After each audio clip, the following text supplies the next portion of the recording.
Hi Piano Tribers, I'm working on a new course here and it would be an ear training course, ear training course, not song.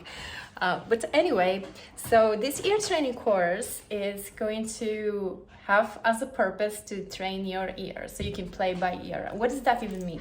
That means that you play something without the use of sheet music, just by knowing how the sound is and then implementing using your ear, trusting your ear, and also basic knowledge of the directions and distances in music. For example, directions is going up and then going down on the instrument, and also distances, intervallic approach, where you have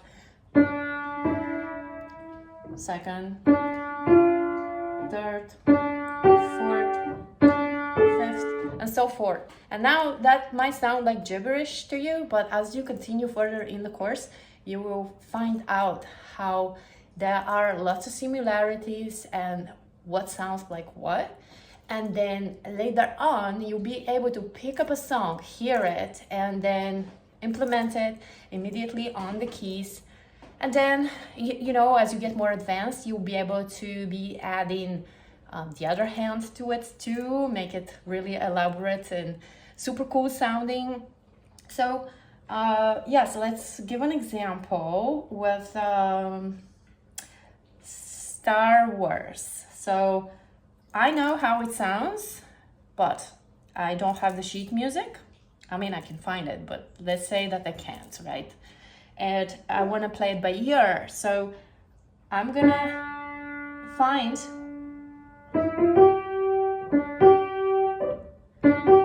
so I have an interval of a fourth and then a fifth.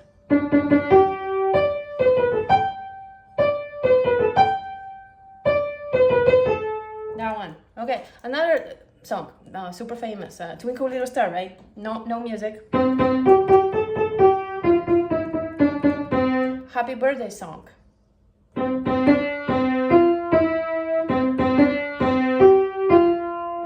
And, you know, any song really. But later on, you're using your ear, right, to come up with the melody according to how it sounds, and you trust in your ear whether you're playing it correctly or what's to be improved. You will know that after you're trained. And some people are born with better ears than other people. Some people are better at sight reading. Some people are better at playing by ear.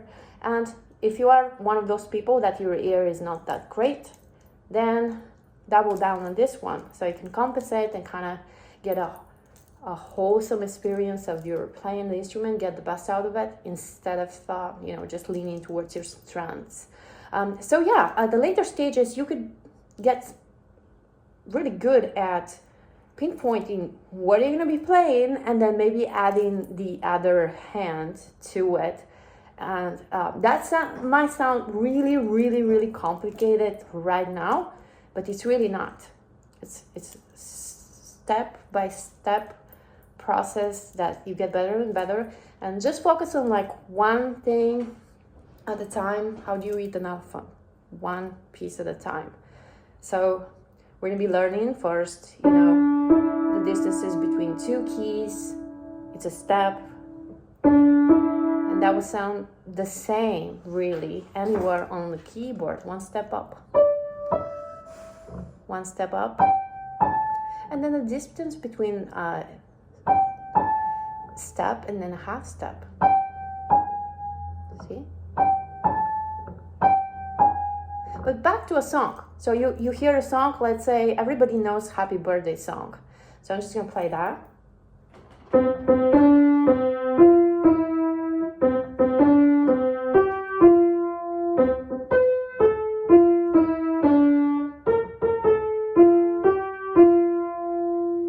Pretty simple.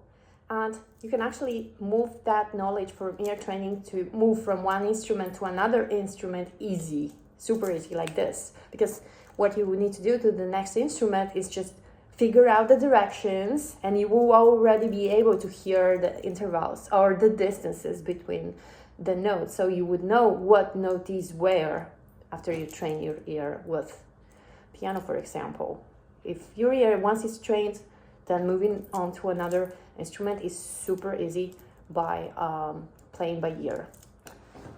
Okay, so that one song that sounded super simple. Now I know what I played in my right hand, and I'm gonna add some left hand, and you see how super duper cool it's gonna sound immediately just by me knowing the melody, and I'm literally making it up on the spot.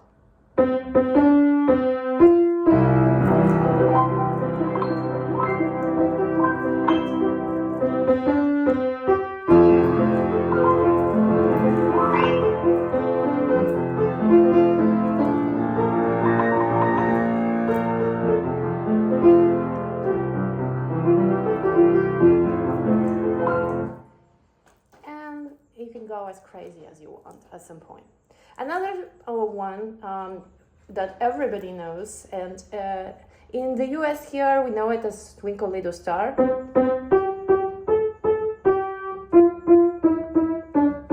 In other countries we know it as the alphabet song, you know, where little kids are learning the alphabet. So that's a good exercise with something that you knew as a little person when you were a child, and then kind of try to play this song on the piano and see if you can do it by ear.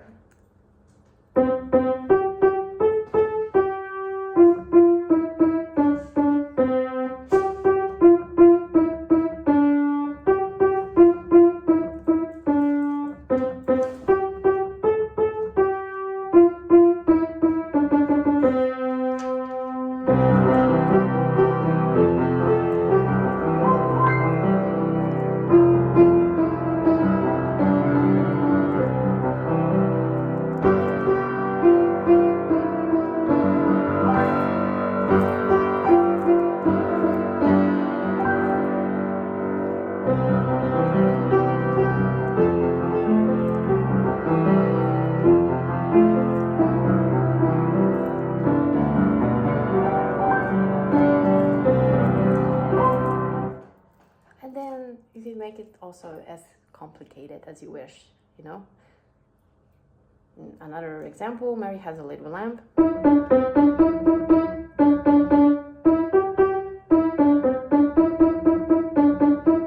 Same way, you know, you can start really simple.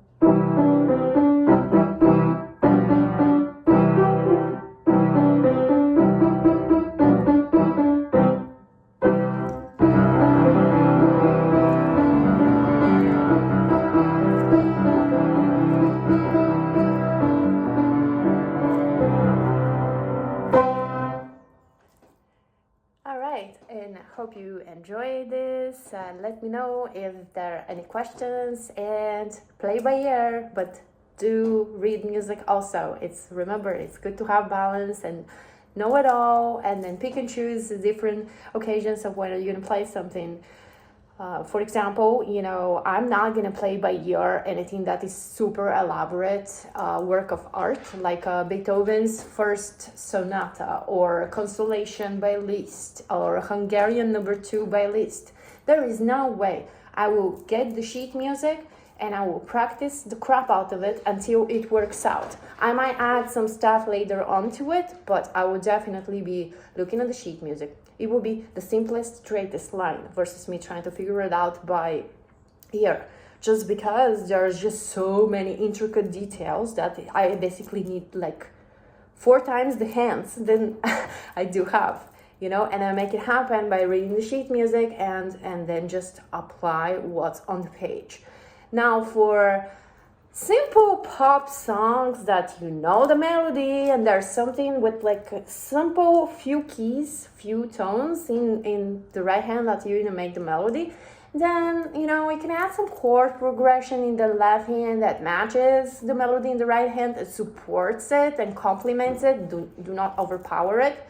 As long as the integrity of your melody stays untouched, you can do whatever you want with your left hand. But at first, you're just gonna do one hand for ear training, right? One hand, build strength there in terms of listening and whether you're playing the melody correctly and at tempo, you know, at a good speed where somebody comes in and sings it with you, and it's not slow and prolonged to where they cannot sing with you, right? Then you could add some chords in the left hand, and then you can add some moving left hand, and then a lot more elaborate between left and right, and you can go nuts. In the sky is the limit, but you start small, just with a melody, listen to it, and train your ear. Use intervals. We will include this later on in later videos. That's the benefit of it. And an example of that is a very good example, actually.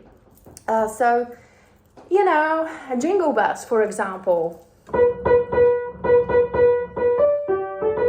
Right, I mean, like, that is pretty easy with one hand. But there are some super complicated concerto versions of Jingle Bells, and I have played quite a few. And sometimes it does not sound that fast, right? But people know it as going that fast. And even worse, some kid, 3 years old, he doesn't, or she doesn't care that you can't play faster. It comes up to you and tells you, na na na na na na na na na na. Good luck playing that fast with all elaborate left hand arpeggios and right hand chords and like so much stuff going on, right? So you always have to pick and choose when you make songs that are familiar to others, that they're going to sing along, you know, what you are going to eliminate and prioritize to in order to make it sound like the song on the moment, on the spot. And sometimes you just have to remove some of the notes, you know, in order to make the speed. If you're pressured to time, you have to do it on the spot, or you just like sew the song on your iPad and or maybe like something with the lead sheet, right? That's what we do with lead sheets. We have the basic melody with the right hand, and then the chords are actually written for the left hand. That's also a way, you know, to kind of train your ear, but remember that when you play something that has a melody that people sing along, you would have to think as you are them and you're going to be singing the song and what needs to be compromised or modified. So be mindful so you can have a good experience and you're not like, oh, I suck. No. You just don't have good strategy. That's what it is. But hope that's helpful and have a great day. Bye.